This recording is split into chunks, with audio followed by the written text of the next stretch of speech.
এখানে new Dhaka city company ঢুকছে, company জায়গা জমিন কিনছে। জায়গা জমিন কেনার পরে ওরা আমাদের জায়গাগুলো না কিনে ওরা জোর জুলুমভাবে জমিগুলো বালু বরট করে ফেলাইছে। তারা জোর জুলুম করে সেগুলি নিছে। অনেকের জমি আপনার বালু ফালায়া দখলে রাখছে। এই আলতাফ হোসেনের বাড়ি গোপালগঞ্জে, সে গোপালগঞ্জের নাম বিক্রি করে। সে সবসময় আমার বাড়ি গোপালগঞ্জে, আমার এসপি ডিএসপি ওসি ডিসি এগুলো আমার কাছে কিছু না। আমি তাদেরকে নোটিশ করি এখানে আইসা তারা এটা সমাধান করার জন্য, কিন্তু তারা আসে নাই।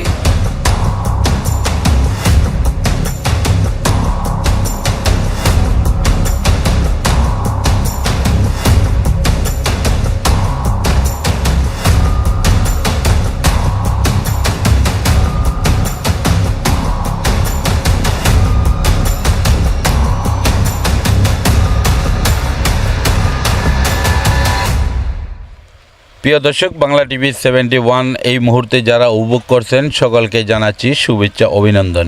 প্রিয় দর্শক, মুন্সিগঞ্জ জেলা সিরাজদিঘা উপজেলা ভাসাইল ইউনিয়নে 1 নং ওয়ার্ডে আমরা কিছু জনগণের মতামত জানব, তাদের কি সমস্যাগুলা আমরা তুলে ধরবো। আপনারা আমাদের সঙ্গে থাকুন। জি, আসসালামু আলাইকুম। ওয়ালাইকুম আসসালাম। জি, আপনাদের এই 1 নং ওয়ার্ডে আমরা জানতে পারলাম আসলে কি সমস্যাটা কি আপনাদের? সমস্যাটা হচ্ছে এখানে নিউ ঢাকা সিটি কোম্পানি ঢুকছে, কোম্পানি জায়গা জমিন কিনছে। জায়গা জমিন কেনার পরে ওরা আমাদের জায়গাগুলো না কিনে ওরা জোর জুলুমভাবে জমিগুলো বালু বরট করে ফেলাইছে। আমাদের 3টা ফসল হয় জমিনের মধ্যে, এই ফসল ক্ষেতগুলি হারা সহ করে বরট করে লাইছে। আমরা তো সেই ক্ষেতে অনেক যাইবারই পারি না। কতটুক জমিন আপনাদের যে বরাট করছে দখলে? আমগো জমি 2 একরের উপরে, কিন্তু আমগো বাবাই মামলা করে গেছে। হে মামলার রায় পাইছে, হে মামলার রায়ের জমিগুলো ওরা আমগো দেয় নাই, হারা জোর জুলুমভাবে হারা দখল করে রাখছে। আসলে আপনারা কি এই কোম্পানির কাছে কোনো জমিন বিক্রি করছিলেন কখন? আমরা আগে কখনো বিক্রি করি নাই, কিন্তু এবারকার কিছু করছি। সেই বিক্রি যেখানে করছি এখানে মাইপা দিয়া ইয়ার চাইতে 3 গুণ বেশি হারা দখলের নিচে গা। কত শতাংশ আপনারা বিক্রি করেছিলেন? আমরা বিক্রি করছি 29% 3 দাগে। সেই দাগের আঙ্গ মামলার রায়ের জমি আছে 1 একরের উপরে, হে মামলার রায়ের জমিগুলো হারা আমগো দেয় নাই, হারা জোর জুলুম করে সেগুলি নিচে গা। তো এখন আপনারা কোম্পানিকে বলেছেন যে আমাদের জমিন বিক্রি করি নাই, বা যেটুকু বিক্রি করছি আপনি অতটুকুই ভরাট করেন? মানে হ্যাঁ করে এগুলি কইছি, মানে হারা কয় তোমরা জমি মমি পাইবা না। তো এই বিষয়টা চেয়ারম্যান সাহেবকে আপনার ওয়ার্ডের মেম্বারকে জানানো হয়েছে? আমরা চেয়ারম্যানের কাছে নোটিশ করাইছি, প্রায় 3টা করছি, একবার আবার করছি 2টা, 5টা নোটিশ করা হয়েছে। হেরা চেয়ারম্যানের কাছে যায় না, হেরা অমান্য করছে। যেটা শুনছেন এটা সত্যি, অনেকের জমি আপনার বালু ফালায়া দখলে রাখছে।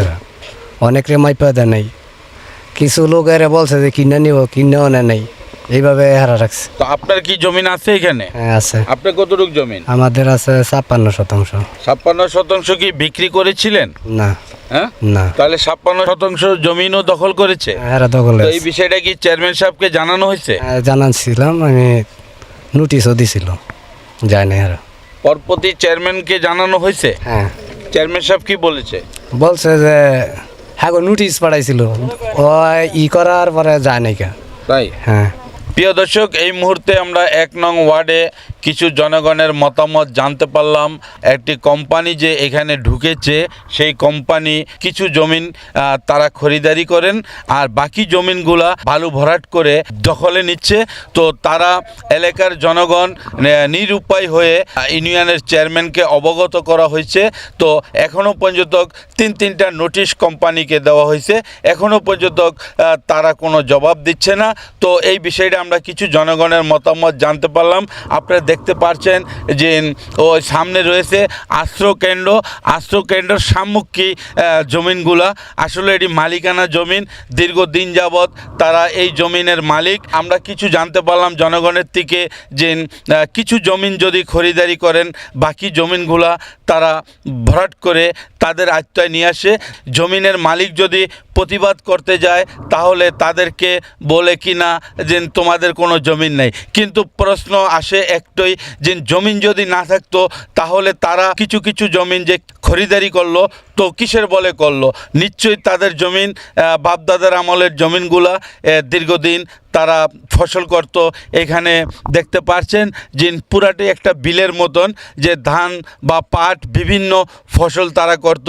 তাদের দাবিগুলো হলো যে 15% বা 10% করে যদি আমরা বিক্রি করি, আমাদের এখানে কত একর জমিন আছে, তাহলে বাকি জমিনগুলা তাদের ফসলও করতে পারছে না, তারা একবারেই নিরুপায় হয়ে যাচ্ছে। কিন্তু কোম্পানিও তাদেরকে কোনো আশ্রয় দিচ্ছে না। তারা যদি জিজ্ঞাসাবাদ করতে দেয়, তাদেরকে বিভিন্ন রকমের হুমকি ধুমকি দেয়। এমনকি নিরুপায় হয়ে একজন সফল চেয়ারম্যান এই ভাসালী ইউনিয়নের তার কাছে অভিযোগ দেয়। অভিযোগের ভিত্তিতে কোম্পানিকে 3টা নোটিশ করার পরও কোম্পানি কোনো জবাব দিচ্ছে না। তো আমরা এই বিষয়টা নিয়ে সরাসরি চলে যাব, চেয়ারম্যানের সাথে কথা বলবো। তিনি নোটিশ দেওয়ার পরে কোম্পানির লোক যখন তার সাথে কোনো দেখা সাক্ষাৎ করেন নাই, তাহলে তিনি কি ব্যবস্থা নেবে আমরা কথা বলবো, যে যাতে এই অসহায় লোক যাতে জমিনটা ফিরে পায়, সেই লক্ষ্যে তিনি চেয়ারম্যান সাহেব কি ভূমিকা পালন করবে আমরা একটু কথা বলবো। আমাদের সঙ্গে থাকুন। প্রিয় দেশবাসী, আসসালামু আলাইকুম। আপনারা সবাই ভালো আছেন ইনশাল্লাহ। ঈদ মুবারক, ঈদ মুবারক।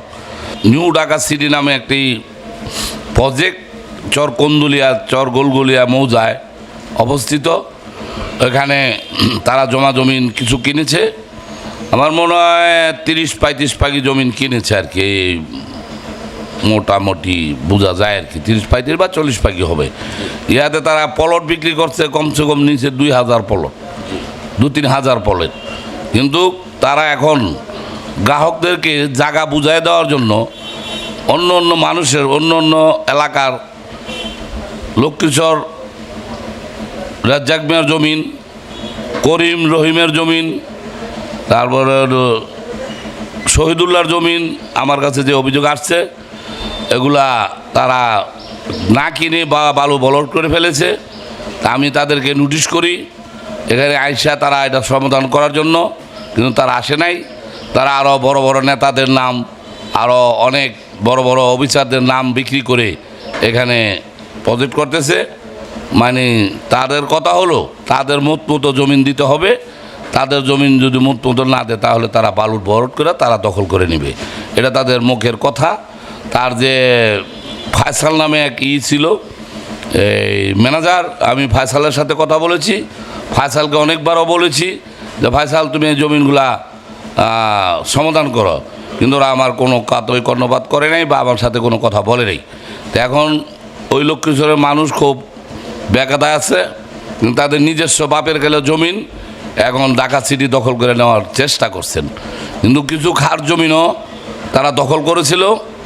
আমাদের সিরাজদিগান থানার ভূমি অফিস থেকে ওই জায়গা তাদের উচ্ছেদ করে এখন বর্তমানে 19টি আশ্রয়কল্পর ঘর দিয়েছেন মাননীয় প্রধানমন্ত্রী, সেই ঘর স্থাপন করেছেন। কিন্তু তারা এখানে আসছেই যাতে মানুষের জোর দখল করে জায়গা নিবে, খার জমিন দখল করবে, এই হলো তাদের উদ্দেশ্য। কিন্তু তাদেরকে কোনো কথা বললে তারা, আমি চেয়ারম্যান হিসাবে তাদেরকে অনেক দেখাইছি যে আপনারা এই কাজটি করেন না, কিন্তু তারা এই কথা আমার কোনো সাড়া দেয় নাই, তারা আমার কাছে আসে নাই। তাই এলাকাবাসী আমার কাছে জানাইছেন যে তারা এখানে ভূমিদস্যু হিসাবে কাজ করতেছে।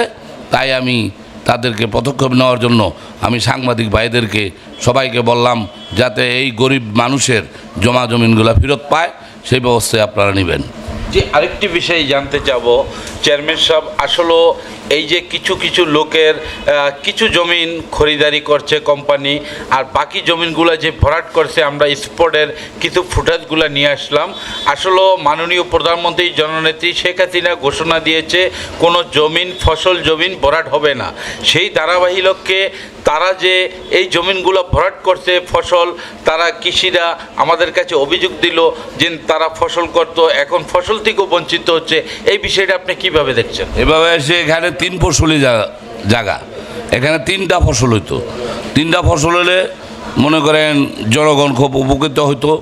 মনে করেন এখানে আলু, হোয়াস, তারপরে ধান এগুলা উৎপাদন করতে পারতেন।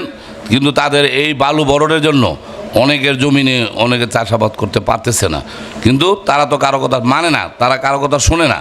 তারা বড় বড় ব্রিগেডিয়ার, বড় বড় মেজরের নাম, বড় বড় এই উপদেষ্টার নাম, এগুলা তারা এলাকায় প্রচার করে যে আমাদের হাত বড় লম্বা, আমাদের বাড়ি গোপালগঞ্জ, এরকমভাবে কইরা তারা গোপালগঞ্জের নাম বিক্রি কইরা এখানে মানুষের জমিন জোর দখল করতে চাইতেছে। ধন্যবাদ আপনাকে। সুন্দর সুন্দর পরিকল্পনা নেওয়ার লক্ষ্যে যে অসহায় মানুষ যাতে তাদের জমিনগুলা ফিরে পায়, সেই লক্ষ্যে যে আপনি ভূমিকা পালন করছেন, আপনাকে অশেষ অশেষ ধন্যবাদ। এই আলতাফ হোসেনের বাড়ি গোপালগঞ্জে, সে গোপালগঞ্জের নাম বিক্রি করে, সে সবসময় আমার বাড়ি গোপালগঞ্জে, আমার এসপি ডিএসপি ওসি ডিসি এগুলো আমার কাছে কিছু না, আমি এগুলো রাইতে দিনে বদলি করতে পারি, রাইতে দিনে বদলি করে আনতে পারি, এই তার বাসন। সে বাসন দিয়ে এলাকাকে সম্পূর্ণভাবে দুর্বল করে রেখেছে। সে বলে ইচ্ছা করলে এসপিরে যে কোনো সময়তে বদলি করতে পারে, তার কথা না শুনলে, ডিসিরে সে যে কোনো সময়তে বদলি করতে পারে, তার কথা না শুনলে। তা আমার অনুরোধ সাংবাদিক ভাইয়েরা, আপনারা যারা আছেন, আপনারা এটা লক্ষ্য করে দেখেন যে কীভাবে এই গরিব মানুষ, এই লক্ষ্মীশ্বরের চর কন্দুলিয়ার গোলগুলিয়ার মানুষ শান্তিপ্রিয়ভাবে বাস করতে পারে। মানুষের 1 কুণ্ঠ জমিন বাড়িঘর করে থাকবে, সেই জমিন তারা দখল করে নিয়ে যেতেছে। তাদের ভয়ে ওখানে এলাকা পুরা আতঙ্ক হিসাবে কাজ করতেছে। এই বিষয়টা আপনি উপজেলার চেয়ারম্যান বা আপনার সিরাজদিঘা টিউন সাহেবকে জানানো হয়েছে? এই হিসাবে আমি সিরাজদিঘান উপজেলার চেয়ারম্যানকে জানাইছি, তারপরে আমাদের নির্বাহী অফিসার ওনাদেরকেও জানাইছি। জানানোর পরেই আমাদের স্যার খুব ভালো লোক, উনি ওই থেকে ওই ওদের দখলিত খাট জমিন উদ্ধার করেই তো আমাদের টিউনু সাহেব ওইখানে 19টি ঘর মাননীয় প্রধানমন্ত্রীর অনুদানে আশ্রয়কেন্দ্র করে দিয়েছেন। এই চরগোলগুলিয়া আশ্রয়কল্পে 160টি ঘর মাননীয় প্রধানমন্ত্রী দিয়েছেন। 60টি পরিবার এখন বসবাস করতেছে। খুব দরিদ্র অসহায় লোকজন এখানে বসবাস করতেছে। তারা এই ঘর পেয়ে খুব উপকৃত হয়েছেন। এমনকি মাননীয় প্রধানমন্ত্রীর জন্য, মাননীয় প্রধানমন্ত্রী শেখ হাসিনার জন্য দোয়া করে, 2 হাত তুলে দোয়া করে যে মাননীয় শেখ হাসিনা যেন বারবার ক্ষমতা আসতে পারে। এই জন্য ওই এলাকার মানুষ সবসময় এই গান গেয়ে থাকে। তাই আমার কথা হলো এটাই, আমি মাননীয় প্রধানমন্ত্রীকে বা উপর লেভেলে যারা প্রশাসন আছেন, তারাও আপনারা এই ঢাকা সিটির দিকে লক্ষ্য করেন যে তারা কি করতেছে, কি করার চেষ্টা করতেছে। তাই আপনাদের অনুরোধ, ফসলীয় জমিন বরট করা, যে যদি মাননীয় প্রধানমন্ত্রী বলেছেন ফসলীয় জমিন কোনো বরট করা যাবে না, তাই তার মাননীয় প্রধানমন্ত্রীর কথা অমান্য করে ফসলীয় জমিন দখল করে বালু বরট করে তারা পলট বিক্রি করতেছে। আসসালামু আলাইকুম রহমতুল্লাহ বরকাতুহু। আসসালামু আলাইকুম আমার বাসাইলবাসী ও চরকন্দুলিয়াবাসী, আপনারা সুখে থাকুন, ভালো থাকুন। আসসালামু আলাইকুম। জয় বাংলা, জয় বঙ্গবন্ধু, জয় হোক আমাদের মেহনতি মানুষের, জয় হোক আমার শেখ হাসিনার।